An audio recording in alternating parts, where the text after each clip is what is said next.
Come on, baby, don't you wanna go?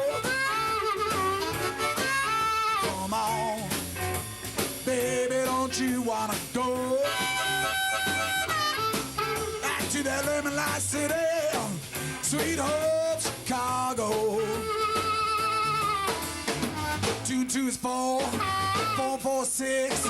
Come on, baby, now get your business fixed. Come on. Honey, don't My co-host is Jim Nally. What you missed in the first half is a discussion between Jim and I, together with a live studio and a live call-in, which was Clerk of the Circuit Court Dorothy Brown, and we want to thank her very much. Our regular show, the Northtown News Magazine, is on Thursday at 7:30 p.m., Friday at 2:30 p.m. on CanTV 19. Everything's on YouTube.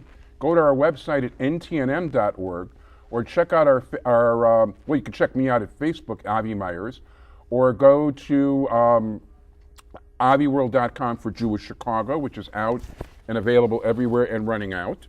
And at this point, I want to welcome all of you, and I want to say hello to our in-studio guest, the State's Attorney of Cook County, Anita Alvarez. How are you? Hi, Abby. Good morning. How are you? Good morning. Good to see you, and I'm glad you can make it. Of course. And yeah, with these new regulations, somebody had to come first to check the place out for bombs and things. Make sure you're okay, Abby. Yeah, definitely. So how's the campaign trail? Everything's going good. I mean, I've been busy running around Cook County, as you know, very large county. Just making, very different neighborhoods, going and speaking to groups, and just like a regular campaign, I'm going. Yeah. Oh, I want to thank Sally Daly Hunt, and I want to thank, and by the way, I'm supposed to look at the camera. I know I want to look at you, but, got to do my instincts. I want to thank Sally Daly Hunt. I want to thank Philip, and of course, hi, Mark Kirk. Wait, not Mark. Dan. Sorry about that. We were talking about the Senate before, but I want to thank all of them for helping making this possible. Let's talk a little bit about your first 3.5 years as state's attorney, and what are some of the let's talk about the good stuff first. Let's talk about what you're happy about that did get accomplished during that time. Well, first of all, I can't believe that I'm up for re-election, and these 3.5 years have just flown by. But I'm really happy that I have run this office and will continue to run this office, with a lot of integrity. There were a lot of issues that were facing me when I took over, and I'm very proud of the initiatives that we've started. There's so many to name, but I'll just highlight a few. Obviously, when I was running the first time, it was easy. It was clear to me that no matter where you live in this county, whether you live in Englewood, whether you live in Skokie, wherever you're at, everybody wants the same thing. Everybody wants their children to be safe, going to school, going to church, going to a park. And that's our number one concern as state's attorneys, is public safety. And so when I took over, we looked at our gun laws and some of the areas where we thought we might be able to improve. And I'm very proud of our Valadez law, and that bill was named after a Chicago police officer, Alejandro Valadez, who lost his life responding to a call of shots fired. And what that bill allows us to do is that known gang members who are found on the street with a loaded weapon, it is now a non-probationable offense. It used to be probationable. And the reason this bill was named after him is because one of the offenders on his case, a case that I'm personally handling, was on probation for a gun offense. And so once we were able to pass it in Springfield, we thought what a great honor it would be to name the bill after him. And so I'm very happy with the numbers that we've seen on the Valadez law, the offenders that we've charged under that particular statute. And interestingly enough, we've seen that they've been pleading guilty, more so than taking a trial. Great. And so they're pleading and taking the time. So I'm very proud of that. We have a new task force with human trafficking, which of course is an issue that most people think only happens in another country, right? Matter of fact, that was going to be Jim Nally's question for you. Oh, I'm sorry, Jim. No, it's fine. I mean, he has 14 more, don't worry. When you talk about it, there's domestic human trafficking. There are children who are born and raised right here who are being forced, particularly young girls, forced into a life of prostitution. And the sex trafficking is really rampant here in Chicago. And because we are, first of all, a transportation hub, a visitor hub. We're a wonderful city, convention hub. People come here, and as a result of that, the environment breeds this kind of a crime. And so we were one of only 3 jurisdictions in the country to get a grant in order to put a new human trafficking task force together, which includes us and the Chicago Police Department, the U.S. Attorney's Office, the Sheriff's Department, and so we're all working on this together, and I'm very proud of the fact that we're making some great strides when you're talking about young kids who are being forced into a life that we know is not a life that they want to be in or they choose to be in, and we really have to make people aware that it occurs here. It occurs not just in some foreign country. It occurs right here in our own backyards, and so we have to really be on top of these things. We changed the law in Illinois. The Illinois Safe Children's Act is our new law, which went into effect 2 years ago. We were very proud of the fact that we were able to get that passed with one try, because you already know how difficult it is to get things passed down in Springfield. Extremely. It doesn't always work the way you want it. But this particular law, Illinois Safe Children's Act, it does a lot of different things, but the first thing it does is decriminalizes juvenile prostitution, takes those words right out of the statute, because when you think about it, if a young girl, 11, 12 years old, is found on the street, she's not doing this because she wants to or she chooses to do this. Someone's putting her in this position. And so what good is it to take her off the street and throw her into the juvenile detention center? We should be getting her the services and the help that she needs, and boys too, young men as well. And rescuing them because they need long-term help. Absolutely. What a lot of people don't realize, okay, think about it, because there's a lot of you guys that do this stuff, not necessarily like everybody watching the show, but you know what? If you're cruising around the street and you see some little girl on a street corner, okay, chances are she's not a free agent. She's in slavery. And what you're actually doing is abusing her and kicking money to advance the career of somebody who's going to kidnap or purchase more girls. And you got to think about something like that. Is what you really want to do that important? That makes you a real bad guy. You can't do that kind of thing. Absolutely. So we're happy with our human trafficking initiative. We're seeing more cases come out of that new statute, which is a wonderful thing. No, absolutely. Let me ask you, what do you find disappointing from your first term in office? And I don't necessarily mean a personal failing, but there's no way you can get everything accomplished, and life throws you surprises. The Cook County Board throws you a budget cut, There, you hit the nail on the head. Last year, we really we took a big cut in our budget, and we had to fire 73 people from our administrative side. Which really has hurt us tremendously. And these were people who, they weren't open positions, because you always hear that through the budget process, like, oh, well, you've got 10 open positions, 20. Well, we don't have open positions. 95% of our budget is personnel. And it was a terrible feeling to have to lay off employees who have worked 10, 15 years for the Cook County State's Attorney's Office. But because of the budget, we were in that position, and so we're hoping this time around, which actually my budget address is coming up on Wednesday, that we don't suffer those kinds of losses this year, because we just can't can't continue to do the job that we do with less and less people. So that's the challenging part of this position. Serving the victims of crime and being in court, those are things I love and I'm comfortable with.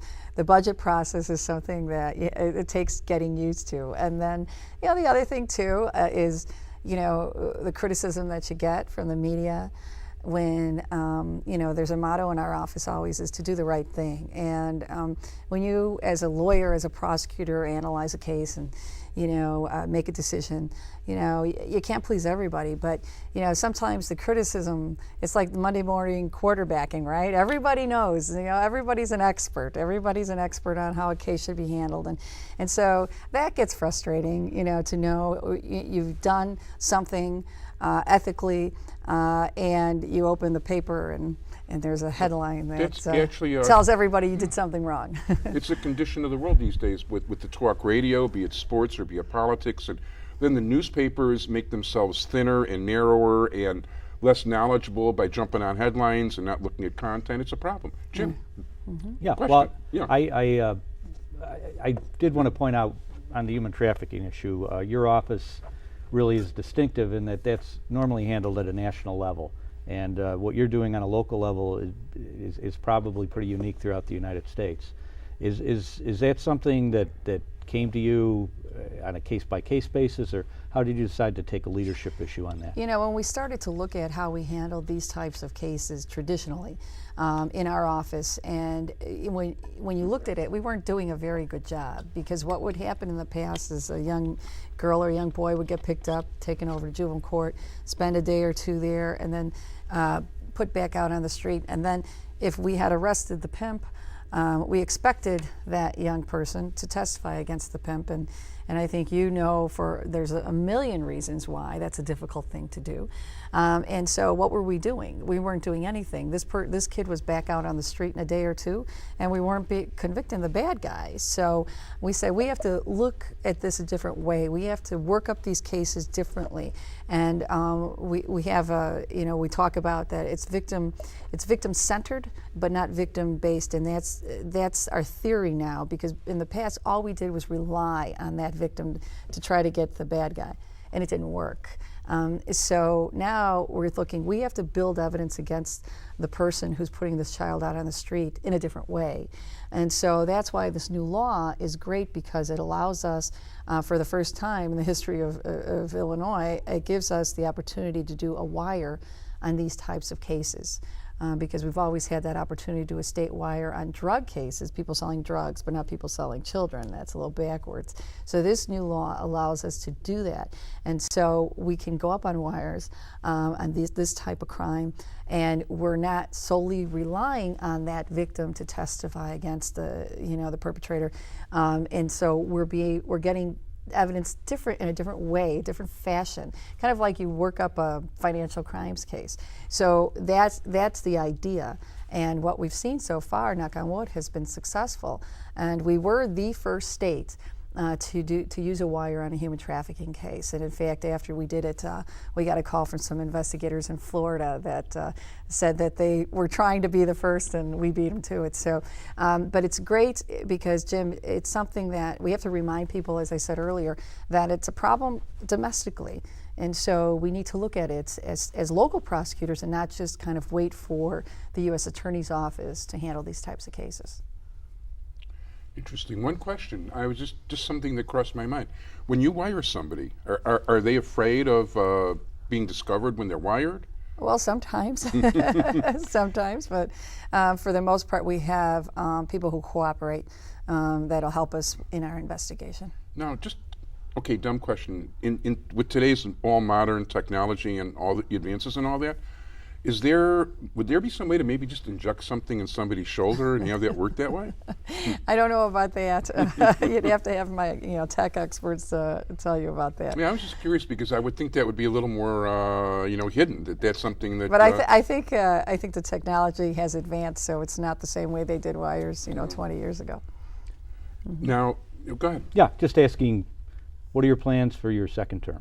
My plans for one thing that I want to reintroduce at the next legislative session, we had a bill for the past 3 years and it's never been able to pass down in Springfield, is our lost and stolen bill. And what that is and I think it's important when we see all this gun violence, that bill, what we were asking is that if you are a gun owner and your gun is lost or stolen, that you report that gun lost or stolen, and within 72 hours of discovering it.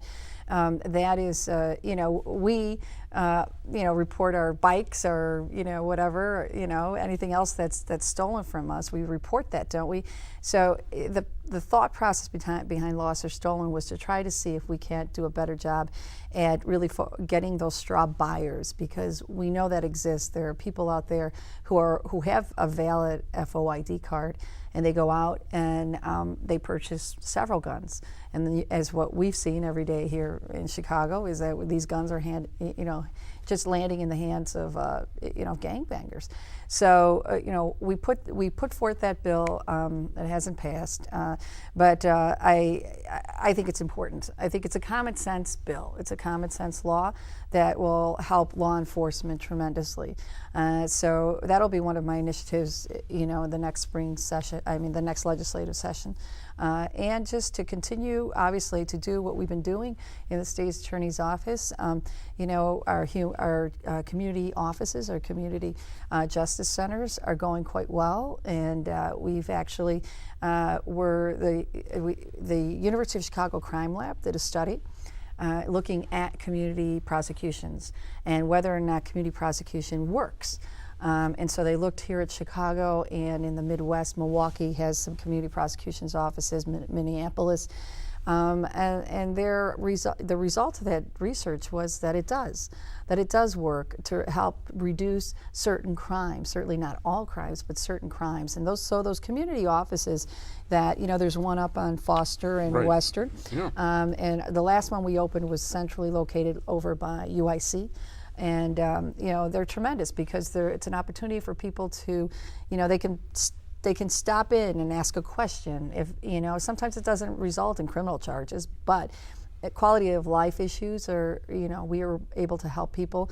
And in some cases, particularly mortgage fraud cases, because we have a mortgage fraud assistant in each office, people have walked in with their documents and we've been able to get cases out of it and charge offenders. And so we're happy with that. So we want to continue with that. And I know there are many communities that want one. We can't open up one in every community, but we've got 4 now, and we're really happy with that. Well, that's an achievement that you can look back on. And what would you say is the singular thing that you're most proud of that you've done since you become state's attorney? Well, I'm proud of the fact that I continue to run this office with integrity, and we're doing more these days with less. My assistants are being asked to do more, and they're not getting raises, and they're and we all know you don't get rich on being a state's attorney. But to continue to do the job that we first of all we love to do, and to serve the victims of crime, and I think that this office, I believe, is in better shape. We made a lot of organizational changes, I think, all for the better. So we do get more bang for our buck, so to speak. And so I just want to continue to do that. One of the things I wanted to say to you about, and I got to remember to look at the camera. So even though I'm talking to her there, I'm just trying to get I really like the neighborhood prosecution and the community thing. I don't think people realize the value of something like that, and people feel it's more accessible. When you've got to run downtown and go to these foreboding buildings and these huge offices, they become so impersonal. A person loses themselves in the shuffle. When it's a smaller office and more personable, it makes a big difference. The same way, and this is me talking, not my guess, Superintendent McCarthy and Mayor Emanuel ought to consider community policing, which has 0 in the budget for the next fiscal year, which is a huge mistake, but that's my own political statement here. Any last words? Just that I love being Cook County State's Attorney. I love this job, and I will continue. Come November 6th, can I say punch 51? Please, absolutely. That's my punch number, punch 51. I'll be punching 51. See, Dorothy Brown had a better rhyme, but that's Oh, her speed. okay. Have some fun, punch 51. There you go. That's good. Yeah. So with the support of everyone watching today, I think I can continue to serve all of you as Cook County State's Attorney. And by the way, look for Anita Alvarez on the cover of Jewish Chicago. She's actually a cover person. And we do endorse her both in the issue, and we haven't done it personally on the Northtown News Magazine, but we'll do it on the Sunny Hirsch election special. I will be voting for you early and often. Please don't prosecute me. Thanks, Avi. And I want to thank Sally, and I want to thank Dan, and I want to thank Philip. And now, okay, she's going to get up. I've got to talk, so you can see that happen. But Anita, thank you so much. Thanks, Avi. Thanks. Okay, and thank you so much for coming here. And course. let them unmic you first. Oh, okay. So, Yeah, I don't want to get up and... Don't want to trip on that. So I'll have to contact you another time. But I want to thank so much Anita Alvarez. Terry, we have about 10 minutes left. And one of the things I really want to talk about is the Water Reclamation District of Greater Chicago, because we have a serious brain drain that's about to occur. And basically, the person that I consider to be the best elected official in the state of Illinois, although Anita Alvarez is getting closer, I will say that for her. I happen to like her a lot, and I'm glad she was able to make it. And I'm sorry I can't say hi to the people outside, but we're on air and she's got another stop, is the president of the Metropolitan Water Reclamation District, who, by the way, took us both for a boat ride, given full honesty. Well, actually, he took us for a trip down the deep tunnel. I went on the boat ride. And that, of course, is Terry O'Brien. And, let's talk about what Terry has accomplished during the time that he's been president. He actually ran, people don't realize he ran against the Democratic organization. He didn't even have the support of his own ward committeeman, okay? And he actually won the election. Okay, and then about something like 7 years into the office, big scandal with the president. They needed somebody who was the honest, independent, do-gooder guy, which he still is and then some, and even smarter at it than he was then, due to experience, and they picked Terry O'Brien, who's been unanimously elected every single year since as president. Since the time he's been there, they have had something like a 35% reduction in manpower without firing or laying off a single person. Not only that, they're the only pension fund in the entire state that isn't in trouble. They're 100% on track because they've done things right. They've rebated money from their taxes back to the county, which no other agency has done, and they have created a large amounts of income from their rental property in very creative ways and very, very much within the law. And not to mention the fact that they have a AAA bond rating, which is higher than the United States of America. It's about 47 grades higher than the state of Illinois. It's higher than the county of Cook. It's higher than the city of Chicago. It's the highest possible grade you can possibly get, whether you're a government or a business. And he keeps it up. And then those morons on the press, be it the moron on WFLD or the moron on the Tribune, and I'm not mentioning their names because I did use that particular term right now, so I won't use it. But, they're busy criticizing this guy for having a AAA bond rating and second guessing how he can waste money and throw himself, into an A or an A- bond rating, if not a B+. Unbelievable. Yeah, well, Avi, you and I both know Terry. We've known him because he grew up in our community, and we've known him for many, many years. And he's never really left that sense of community. He's been a person who's approached the job with the idea of how am I going to do this in a way that's efficient, that benefits the taxpayer, and gets the important things done. And for 24 years, Terry's been a commissioner. He's retiring this year as president of the board. As you pointed out, he came in under very difficult circumstances where a prior president had gone to jail over official misconduct. And Terry took this agency and put it on such a firm footing. Terry's going to be leaving an agency where there have been no layoffs, no furlough days for employees because of budget problems, because they thought ahead and did budgeting correctly. He's going to leave it, as you said, with a AAA bond rating, which no government agency has in this day and age. Terry's most recent accomplishment was to go down to Springfield, and in this whole mess with public pensions and issues, he got labor, he got management to sit around the table at the district and come up with a plan for the future. And keep in mind, Terry's leaving the district, so this isn't something he had to do because he was going to be there and have to deal with the problem down the road. Terry sat everyone down at the table and said, look, how can we plan responsibly to make sure that in the future we're not going to have a pension crisis here, and that the people who work hard and pay into this plan are going to get their pensions when they retire. And he single-handedly went down to Springfield, talked to the legislative leaders, and got a bill passed where the district is a trailblazer in terms of making sure that not only are they in a firm financial footing now on their pensions, but they have a plan going forward to make sure that it's going to be done and not in a way that's going to adversely impact the taxpayer. The fact is, people need to understand sometimes just because somebody calls themselves an environmentalist doesn't mean they really are. One of the things that I have learned in covering these stories is there's a lot of out-of-work lawyers, okay, who have nothing better to do that would like to call themselves an environmentalist, or perhaps somebody with the masters of creative writing. who goes about and becomes an environmentalist. If they're not really environmentalists, the fact is it's the engineers and the scientists that really understand the mechanics of what's going on. Okay, and Terry, in his spare time, is part owner of an environmental remediation firm. He really understands the science much better than most people do, and didn't waste a lot of money doing things. And in fact, when the government insists that he does things in a certain manner, he can actually find ways to save money on top of that and get their approval, which is no easy trick, because there's $180 million that's about to get wasted here, literally, that the federal government's decreed that's going to go on your tax dollars. But well, look at something, Avi, like the deep tunnel. This is something that's a practical benefit to every single person, where people who suffer from flooded basements and flooding in front of their homes, and having sewage and untreated water coming up through their standpipes. Terry, the deep tunnel by and large has been completed under Terry's leadership. He worked with the Army Corps of Engineers. He'd go to Washington and talk to the elected officials and say this is important. And I do take the press to task, because they seem to concentrate when it comes to this area on peripheral things.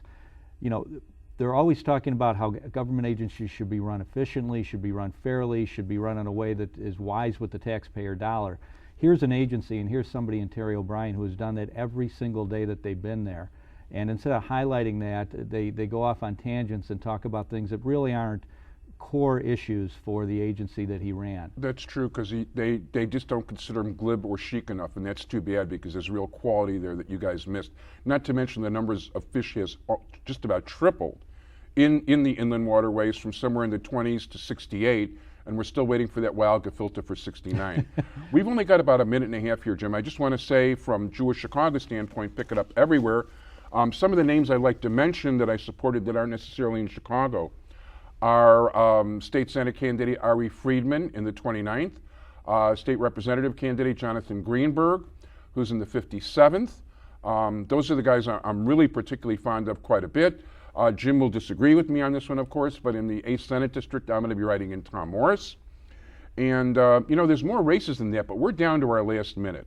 So at this point, pick up Jewish Chicago. It's everywhere. The show will be on YouTube later today or tomorrow. I want to thank my co-host, Jim Nally. I also want to give special thanks to Sonny Hirsch, who's our producer, to Dorothy Brown and Anita Alvarez. I also want to thank Keith McDonald, our technical whiz, and Tavares, who I'm meeting for the first time, who's been a great help, and thank you so much. And, I hope you guys will check out the Northtown News Magazine every Thursday at 7:30, Friday at 2:30.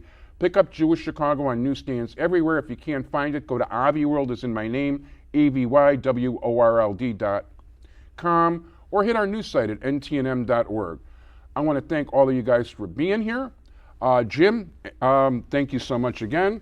It's always a great time. Same here. And thank all of you for joining us. Thank Anita Alvarez, thank Dorothy Brown, and thank all of you for watching, everybody. And